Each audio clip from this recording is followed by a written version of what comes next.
Good morning, everyone. This is the first time I've ever been introduced by a moderator who says, I'm going to now introduce John Hoddinott, and do not clap when he finishes speaking. I'm assuming that's not a reflection on your perception of the quality of what I'm about to say, but you and I can discuss that later. I noticed you asked earlier on what we thought about these definitions that were put up of resilience.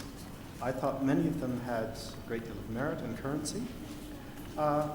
But certainly in my own work and thinking on this, is I like a somewhat simpler definition. And that is that I like to think, along with work I've done with some colleagues, that resilience is the capacity to ensure that adverse shocks and stressors do not have long-term adverse consequences. And there are a number of features I like about this definition, which shares components with some of the others you put up this morning. The first is it emphasizes this idea of capacity. And capacity is enhancing capacity is very closely linked to the notion of extending or enhancing agency. And arguably agency lies at the heart of what development should all be about. So the emphasis on capacity in these definitions of resilience takes the concept of resilience and puts it at the heart of what development is all about. I think it also provides to us a critical entry point, and one alluded to by a number of the other speakers on this panel, which is looking at or being sensitive to the resilience and the nutrition of very young children.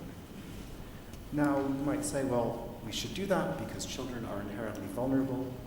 We think that healthy, well-nourished children are the mark of a well-developed, sophisticated, advanced Or more generally, we might say that healthy, nutritious, well-nourished children is just a good thing. And I think this is true. I also used to think this was just a great argument to make in a forum like this. And as it happens, Simon, a number of years ago I was asked to give a briefing to an African cabinet minister, or finance minister as it happens. And I trotted out these arguments, expecting him to say, of course, yes, you're right about these things.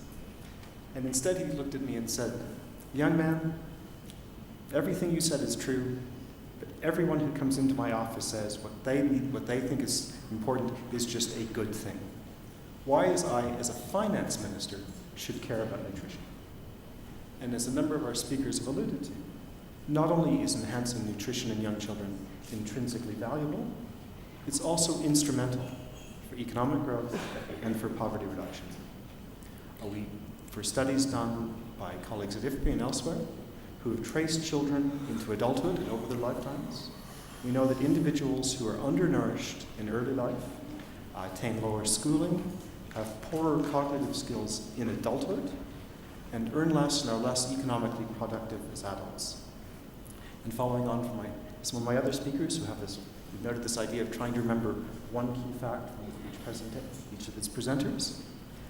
A 1 standard deviation loss in height at age 24 months increases the likelihood that someone is poor in adulthood by 10 percentage points. In other words, if your objective is long-term economic growth, long-term poverty reduction, then a critical entry point for resilience must be to look at or address undernutrition in young children. I think you've embarrassed me, so now we're going to give you a little clap. I can see this argument, and of course we all believe in the 1,000 days and healthy children and healthy systems. But you can be really fit and healthy and well-fed and be walking to school or to work and a tree falls on your head, and there's a big shock.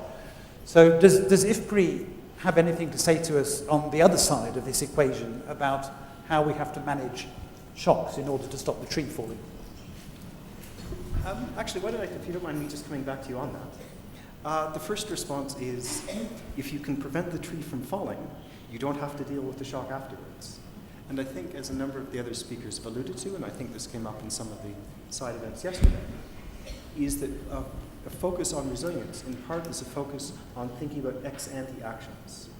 That oftentimes when we discuss these things, we talk about what can be done ex post, and to use your analogy, after the tree has fallen. But perhaps there are things we can do in advance, which, to continue the analogy, strengthen the tree so it doesn't fall in the first place. And when we take that to the idea of food systems, what would be your personal top 2 or 3 things that we should be doing to make food systems as a whole more resilient? Do you mean food systems in the large sense or in the smaller sense? Either. You can't catch me out that easily.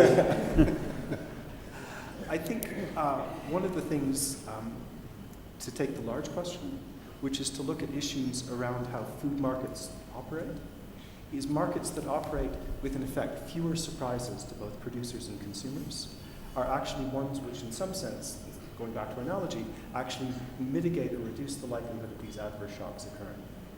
And that involves, in part, strengthening markets. So, in fact, markets function more competitively. So you don't necessarily get such wide swings in prices as we do observe. It also involves very carefully thinking about the role of government. I think in an audience like this, we tend to actually think that government is always on the side of the good. But governments themselves, if they make poor policy choices, can actually exacerbate some of these shocks and stressors.